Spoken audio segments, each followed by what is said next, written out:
David pria Dieu pour l'enfant et jeûna. Et quand il rentra, il passa la nuit couché par terre.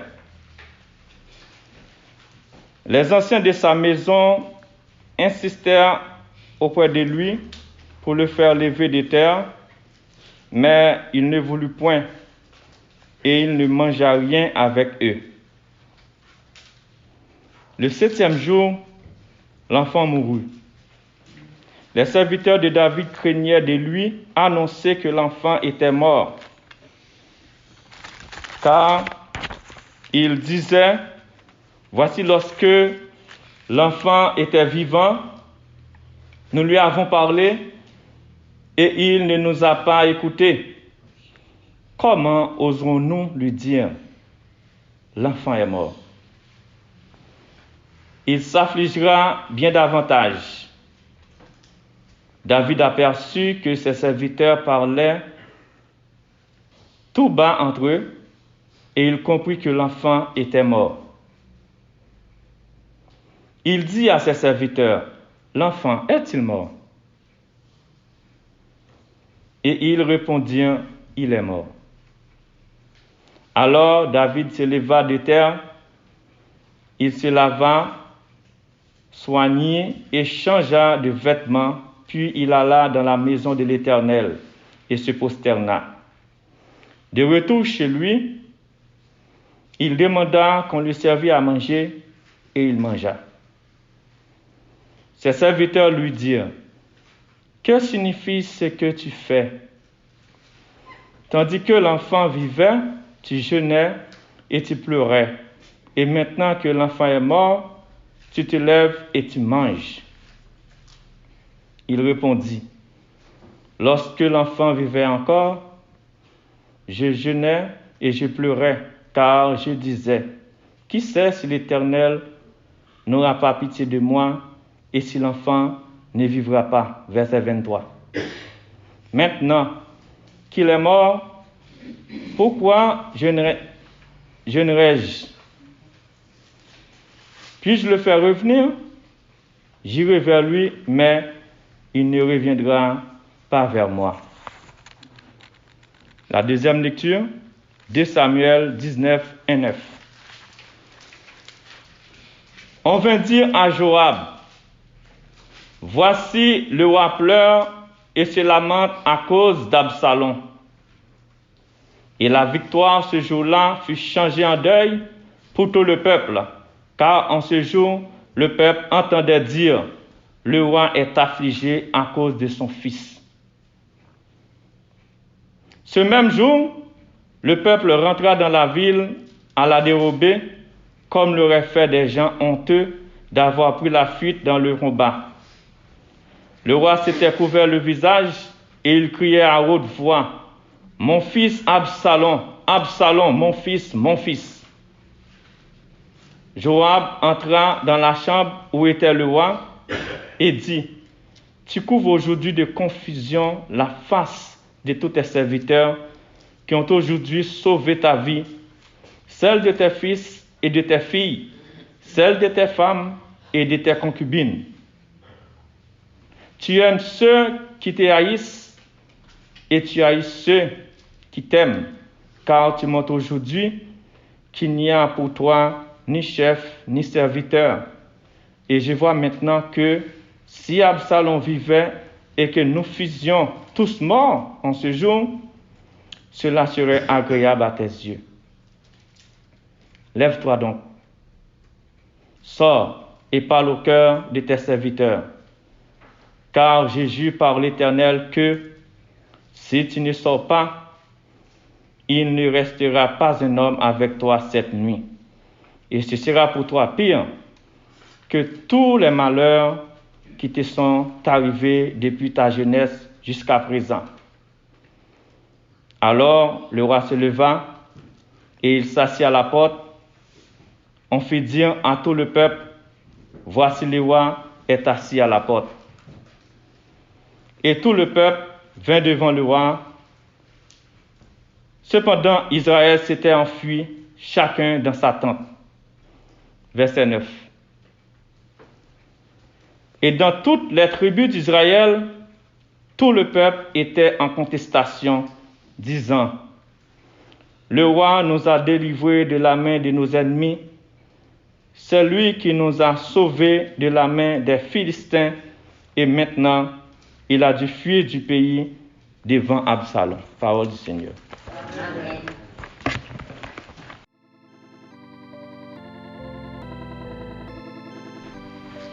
Nous bénissons le Seigneur parce qu'il est bon.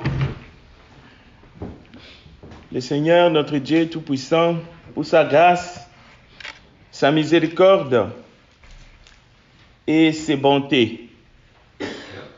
Avant d'aller plus loin, nous voulons d'abord accueillir tous nos frères et sœurs bien-aimés qui sont dans cette salle, mais aussi ceux qui sont dans les maisons et qui adorent Dieu ensemble avec nous en ligne.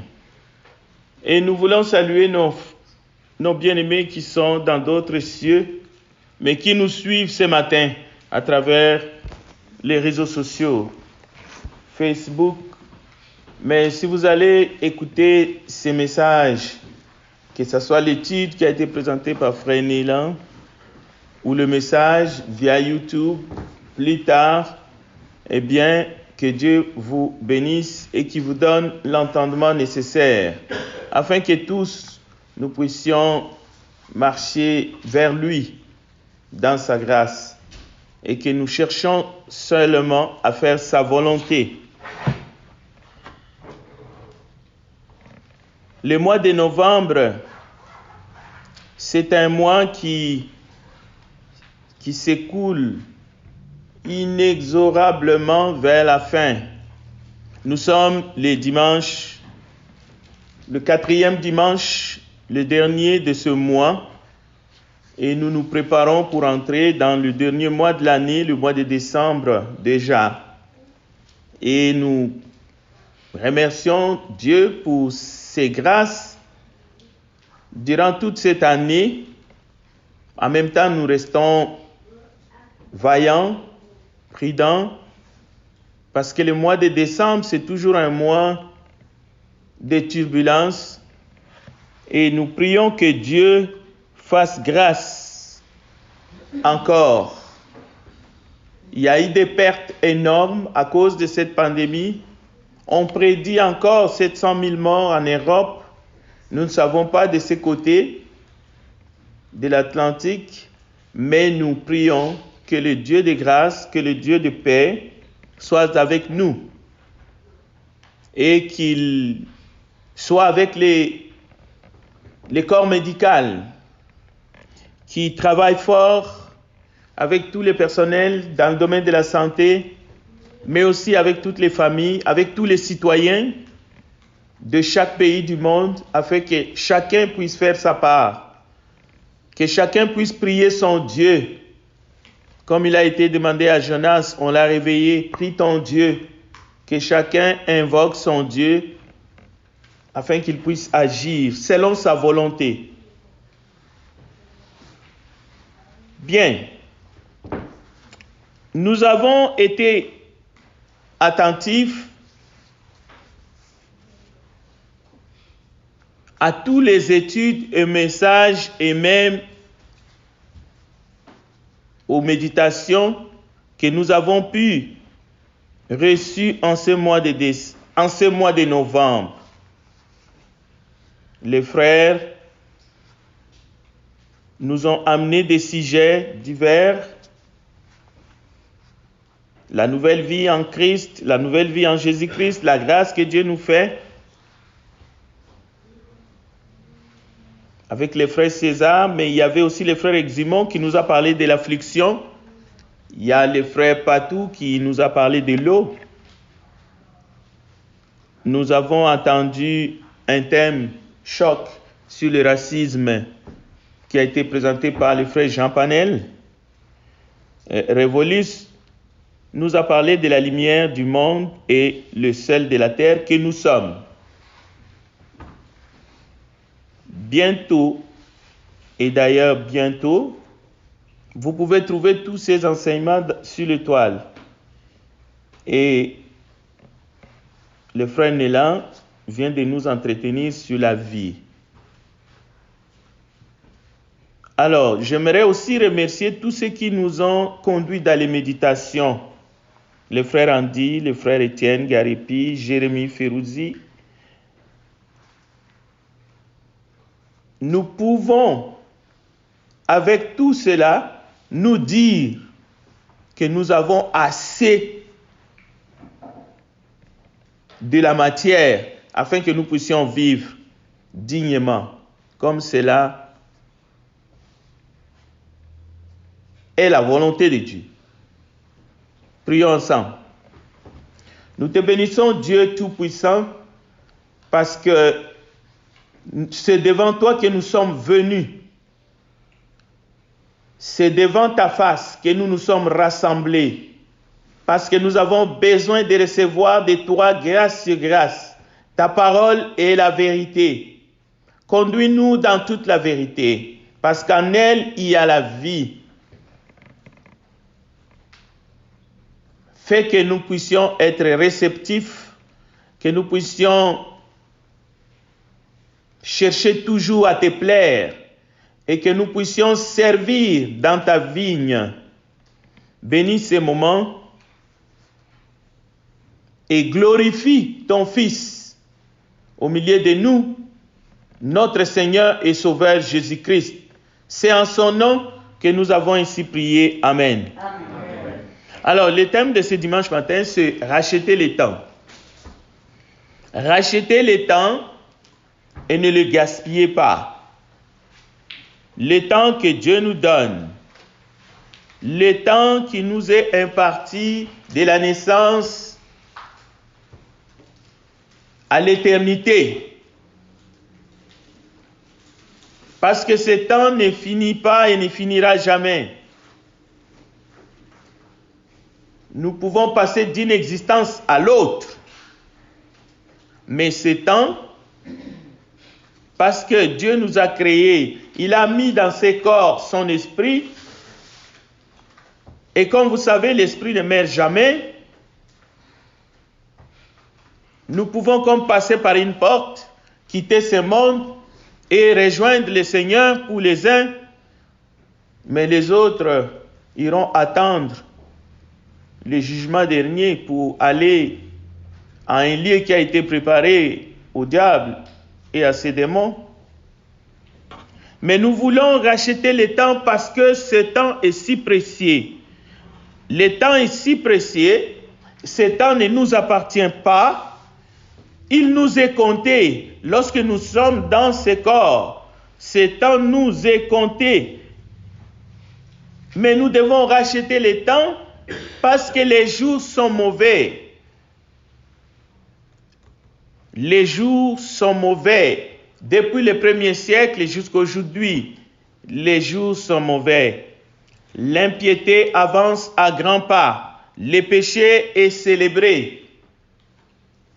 L'apostasie s'installe jusque dans les lieux appelés temples ou tout simplement là où les enfants de Dieu se réunissent. Mais là où le monde adore leurs idoles. Voilà pourquoi les croyants doivent être prudents. Les chrétiens sont ils sont mis à part, mais ils sont dans le monde, mais ils ne sont pas du monde, mais ils sont avertis. Il ne s'agit pas de racheter les temps chrono, mais il s'agit de racheter le temps Kairo, c'est-à-dire les occasions, les moments, les opportunités que Dieu nous donne alors que nous sommes ici-bas sur cette terre, parce que le jour des comptes vient. Il s'agit de racheter le temps qui vous est imparti pour que vous puissiez faire du bien à tous, mais surtout aux frères dans la foi. Il s'agit bien d'utiliser les occasions que Dieu nous donne pour faire le bien. Voilà comment nous pouvons racheter le temps. En écoutant tous ces messages, tous ces sermons, toutes ces études, toutes ces méditations, nous pouvons vivre de manière digne qui plaît à Dieu. Voilà comment nous pouvons racheter le temps. Et dans tout cela, Dieu nous équipe. Cela veut dire Dieu nous investit d'une mission. Dieu nous donne des dons. Nous sommes des dons. Pas seulement dans l'église, mais même dans nos sociétés, nous sommes des dons. Et Dieu nous donne des possibilités. Dieu nous donne des aptitudes physiques, intellectuelles, mentales. Nous sommes comblés. Nous avons de la force. De la force dans nos membres. Nous avons de l'énergie. Nous avons de la sagesse. Vous avez la santé que d'autres n'ont pas. C'est pour cela que vous êtes dans cette salle, parce que les autres sont dans des hôpitaux. Vous avez le temps qu'il faut. Et tout cela nous permet de travailler. Travailler, c'est un labeur, mais pour gagner notre pain à la sueur de notre front. Afin d'amasser des trésors dans les ciels. C'est une manière de racheter le temps. Mais on peut gaspiller. On peut gaspiller tout cela. On peut gaspiller notre énergie. On peut gaspiller tout. On peut gaspiller même la nature. Nous ne rachetons pas le temps à ce moment, mais le jour des comptes vient. Vous pouvez gaspiller votre santé si vous voulez. Alors, la parole nous exhorte de faire du bien et de vivre, pas pour nous-mêmes, pas pour soi-même, mais de vivre pour celui qui est mort et ressuscité pour nous. Donc, dans racheter le temps, il y a la gestion du temps. Il y a la gestion de nos biens. Nous disons nos biens, mais en réalité, ces biens ne sont pas les nôtres. Parce que nous sommes des gérants. Ces biens appartiennent réellement à quelqu'un d'autre. Vous le saurez le jour que votre souffle va quitter ce corps. Vous allez voir tous vos biens rester et vous vous rendrez compte que vous n'étiez qu'un gérant à ce moment-là.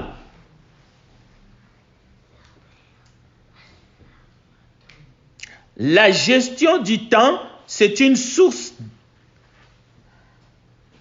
des afflictions aussi. Le fait que nous sommes dans ce monde, c'est comme si Dieu nous mettait à l'épreuve, à rude épreuve. C'est un peu comparable au séjour des enfants d'Israël dans le désert. Ils n'ont pas compris pourquoi ils devaient passer par ces déserts. La gestion des richesses que Dieu met à notre disposition. Il n'y a pas que des richesses temporelles, mais il y a des richesses éternelles. Tout cela, Dieu met à notre disposition. La gestion de notre vie, de notre existence ici-bas, parce que notre existence ne se termine pas à la tombe. Un jour, tout cela, l'Ecclésiaste, le sage, nous dit en avance que nous rendrons des comptes à Dieu. Les Anglais, bravo, parce qu'ils disent le temps c'est l'argent.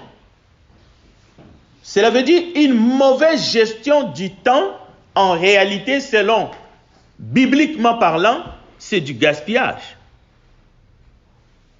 Une gestion calamiteuse du temps que Dieu te donne ici-bas, ça peut te coûter la perdition éternelle.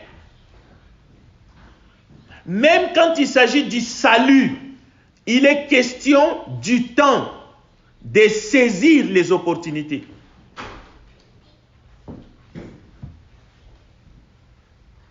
Vouloir ou pas, la paresse sera sévèrement punie. C'est biblique. L'histoire de la cigale et la fourmi, ou tout simplement l'histoire ou l'enseignement de la fourmi dans la Bible, nous démontre cela. Regardez la fourmi, paresseuse.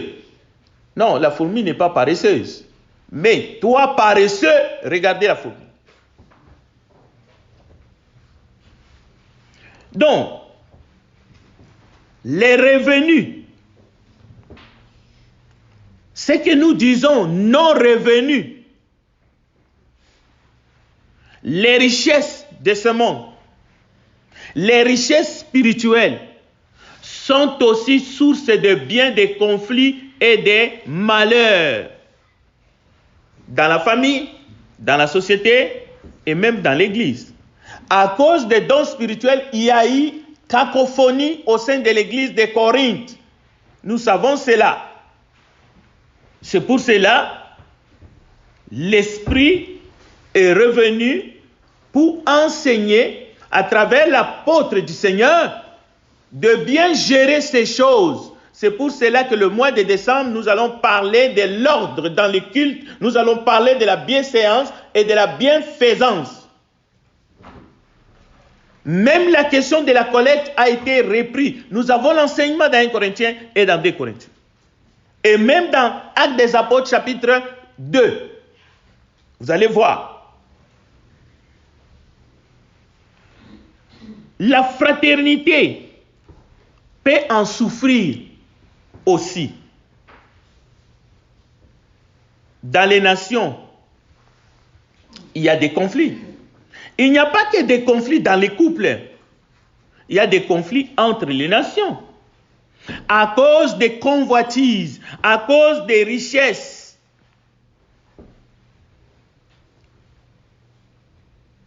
Il y a des génocides qui se font parce que l'être humain, comme nous avons entendu l'intervention de notre aîné, veulent prendre ce qui n'est pas à eux, aux autres. On extermine une population. Mais écoutez, tout cela sera porté à la lumière un jour. Mais racheter les temps, c'est aussi de constater dans quelle époque nous sommes. L'inflation est déjà là. L'inflation, ça veut dire quoi? C'est tout simplement l'augmentation des prix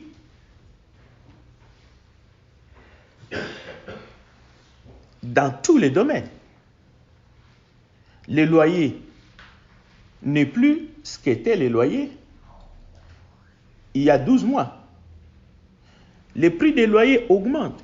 Les prix des denrées de première nécessité augmentent. Pas seulement ici au Québec, mais dans le monde entier. Alors l'enfant de Dieu doit constater cela. Pour vivre sobrement, pour vivre dans le contentement, pour vivre sagement.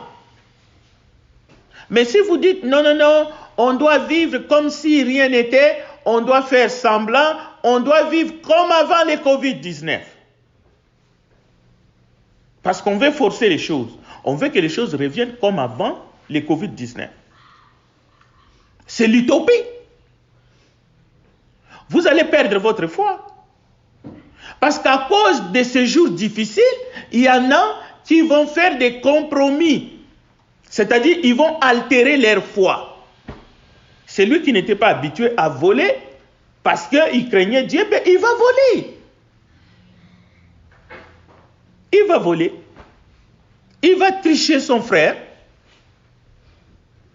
Il va tricher le gouvernement. Et on trouve cela dans la Bible. Quand le moment comme ça est arrivé dans l'exemple qui sont dans la Bible, une femme a mangé son fils et il a cru que l'autre femme va donner aussi son fils, on va le manger l'autre semaine. C'est déjà arrivé. Nous devons racheter les temps et comprendre à quel temps nous sommes. L'enfant de Dieu doit vivre pieusement, quelles que soient les circonstances. Parce que nous attendons l'arrivée de notre maître. Lui, il va venir chercher son église. Lui, il va venir juger les nations. Il va semer la désolation dans les camps de ceux qui le rejettent. C'est écrit dans la parole de Dieu. Ceux qui ont malmené sa création et ses créatures, eh bien, la Bible dit, s'ils ne se répandent pas, ils vont passer au fil de l'épée. Le premier à être jugé, c'est le diable, c'est Satan et ses démons. Et il ne va pas seulement être jugé, il va enchaîner. Mais pas seulement lui, et tous ceux qui ont décidé de servir ce monstre. Parce qu'il y a des gens qui ont accepté volontairement de servir le maître Satan. Et c'est des gens comme vous et moi, là. C'est important de savoir ces choses. Cela veut dire c'est important de bien gérer ce que Dieu nous donne. C'est important de bien gérer les temps. C'est ça que ça veut dire racheter les temps. C'est important de vivre par la foi, de marcher et de faire la volonté de Dieu. Ce n'est pas le temps de blagues. Si vous pensez que vous allez continuer à faire des blagues, à jouer, à faire la comédie, mais c'est votre problème. Vous aurez seulement vos propres yeux et vos propres larmes et vous allez voir ce que vous allez voir. On ne va pas vous supplier. Salomon était le plus riche. Salomon était le plus sage. Il a porté des habits qu'aucun autre ne mettra. Les gens partaient du monde entier pour aller l'écouter. Il parlait aux animaux, il parlait aux arbres, il parlait aux oiseaux. Mais lisez les discours de Salomon. Lisez Ecclésiaste. Qu'est-ce qu'il dit à l'égard des choses de ce monde? Il dit vanité de vanité, tout est vanité. Ce qui compte pour l'humain, c'est de craindre Dieu. Il dit, j'ai vu tout ce qui se passe. Il n'y a rien de nouveau sous le soleil. Il n'y en a pas. Mais regardez. Mais au moins, avec ce qu'il avait, avec toutes les richesses qu'il a accumulées, vous savez ce qu'il a fait? Il a construit un temple. Un temple pour Dieu.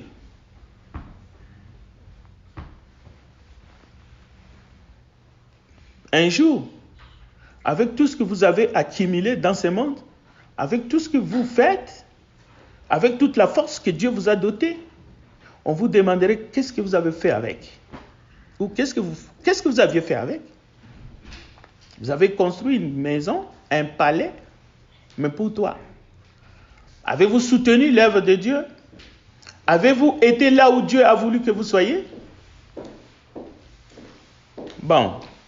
Les deux textes qu'on a lus, nous aurons l'occasion, peut-être je reviendrai sur ce texte-là prochainement, toujours dans le cadre de racheter les temps. Racheter les temps, car il ne nous reste que peu de temps. Le retour du Seigneur est proche. Utilisons les occasions et les opportunités qui nous restent, que le ciel nous offre. La Bible dit, la nuit est avancée, les jours approchent. C'est les jours qui approchent. Ce n'est pas la mort qui approche, c'est les jours qui approchent. C'est la lumière qui approche. Et cette lumière, c'est Jésus-Christ, la lumière du monde. Dépouillons-nous donc des œuvres des ténèbres et revêtons les armes de la lumière. Romains chapitre 13, verset 12. Racheter le temps est vraiment le message de notre temps. Ce temps moderne, avec tout ce qui se passe. Notre espérance, ce n'est pas que la pandémie s'arrête et maintenant. Ce n'est pas ça notre espérance. Notre espérance, ce n'est pas que les gens cessent de mourir. Les gens meurent depuis la nuit des temps. C'est seulement le nombre de ceux qui meurent. Peut-être maintenant nous disons les gens meurent beaucoup. Mais il y a eu plus de morts en 14 et 18. Peut-être que plus que ceux que les gens meurent aujourd'hui. Non, là j'essaie d'expliquer où est notre espérance. Je ne suis pas en train de me réjouir à cause du malheur qui frappe ce monde. Mais écoutez, notre espérance, ce n'est pas que l'inflation, que le gouvernement arrive à maîtriser l'inflation, parce que de toutes les façons, tout ce qu'on a, les pays ont été exploités depuis la nuit des temps. Il y a des pays qui ont été colonisés. Mais écoutez, il y a toujours chômage chez les colonisateurs. C'est pour vous montrer que ce n'est pas ça notre espérance.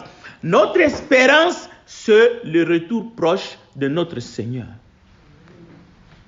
Comme l'apôtre Paul disait. Jeunes gens, votre espérance doit être en Christ. C'est les promesses du Seigneur qui comptent. Mais vous devez vivre les moments présents avec sagesse, mais pas comme des insensés. Il faut par exemple éviter des dépenses inutiles. Pourquoi? Il ne faut pas tomber dans la quête d'une liberté excessive, parce que vous ne l'aurez pas. Ceux qui ont vécu 40, 50 ans en arrière, ils étaient, on peut dire, gâtés. Ils pouvaient faire la fête du matin au soir, ils pouvaient louer des maisons dans des forêts, aller jouir et faire des fêtes, des booms. Mais aujourd'hui, c'est impossible. Vous allez vous mortifier à cause de cela? Non. Chaque décision mérite un examen assidu et responsable. Parce que les temps sont mauvais. L'apôtre Paul disait quoi aux chrétiens? À cause des temps difficiles, que ceux qui sont mariés, à ceux qui ont des femmes, vivent comme s'ils n'en avaient pas. Regardez dans 1 Corinthiens chapitre 7.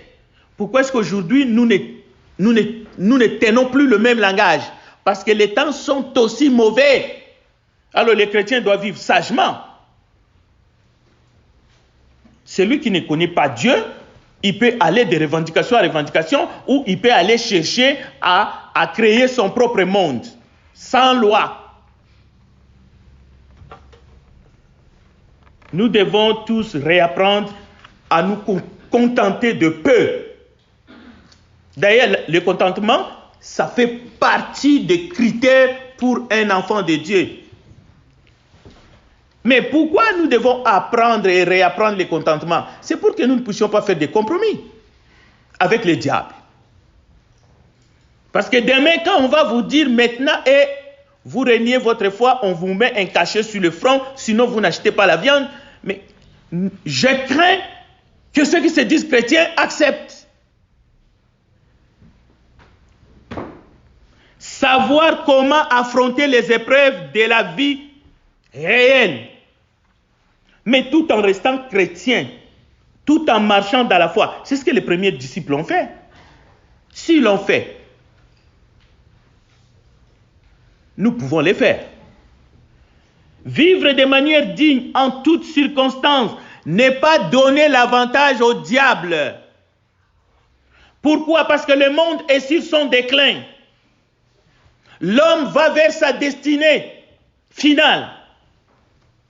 Et il n'y a que deux destinées. La vie éternelle avec le Seigneur Jésus-Christ ou l'enfer éternel avec le diable.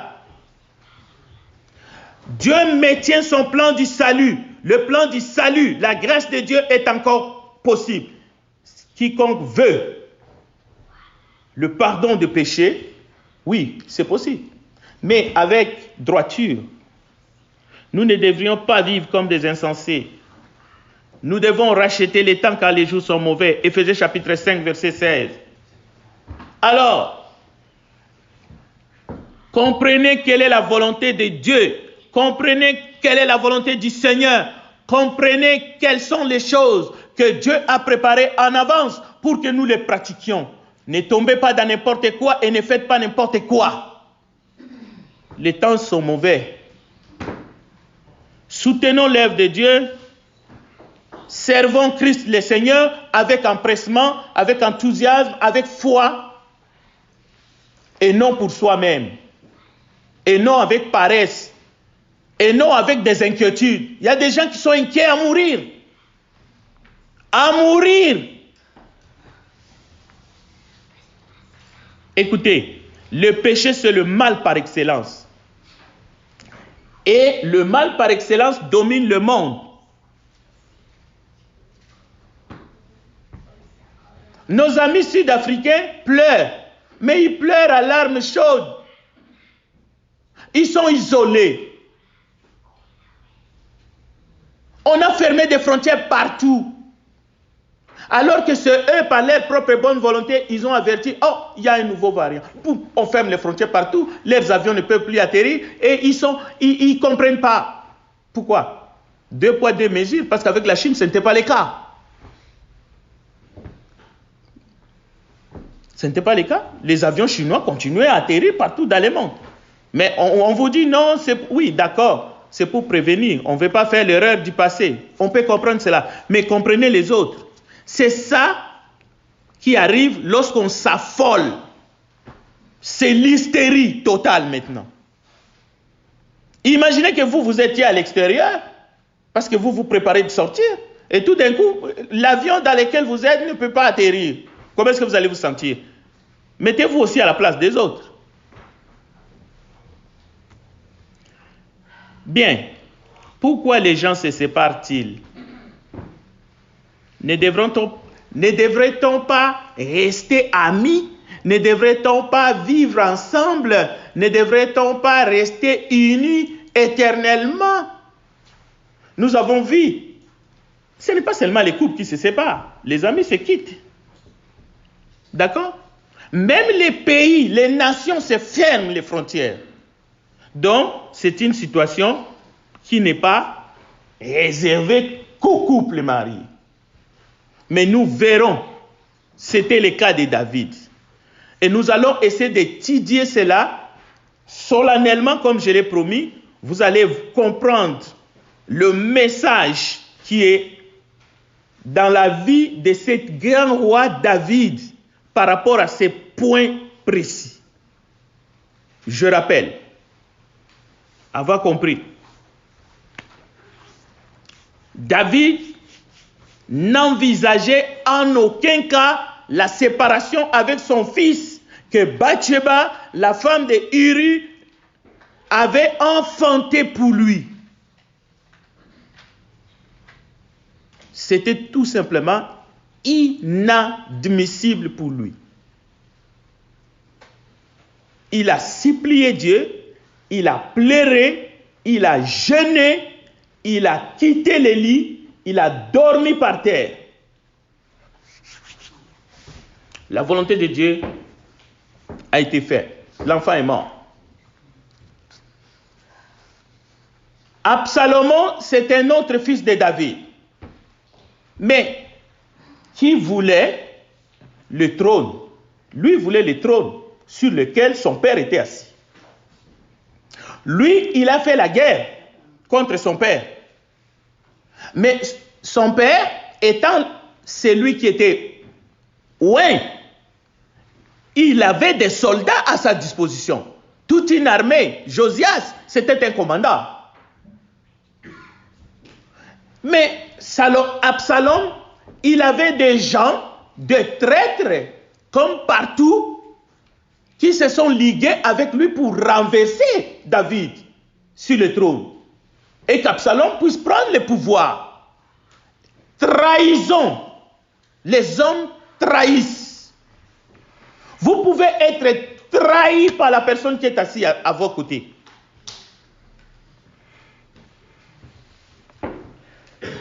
Ce n'est pas une raison maintenant de commencer à fuir les gens.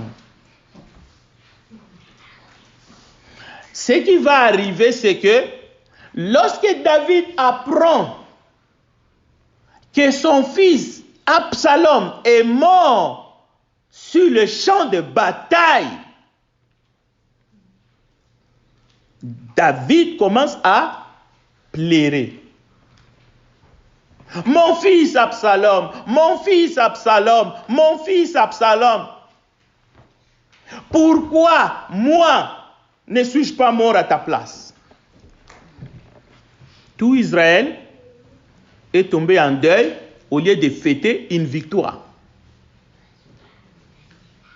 Vous allez comprendre. Cela veut dire que David, malgré la haine de son propre fils, malgré l'éloignement de son... Malgré le complot, David n'envisageait pas en aucun cas la séparation avec son fils Absalom. La séparation par la mort. Au point que, dans le rang, le peuple a dit non. Ce roi-là se moque de nous. Il doit choisir. Sinon, nous partons. Il restera seul. Et il connaîtra la souffrance qu'il n'a pas connue de sa jeunesse. Il y a des séparations qui sont voulues par Dieu. Et il y a des séparations formatées par des hommes à cause de la haine, à cause de l'égoïsme, à cause de la méchanceté. Tout ce que vous voulez. Et il y a de la vraie fraternité dans l'Église, le corps du Christ. Et nous pouvons vivre dans la fraternité dans ce monde, comme les devises de certains pays. Fraternité, justice, égalité.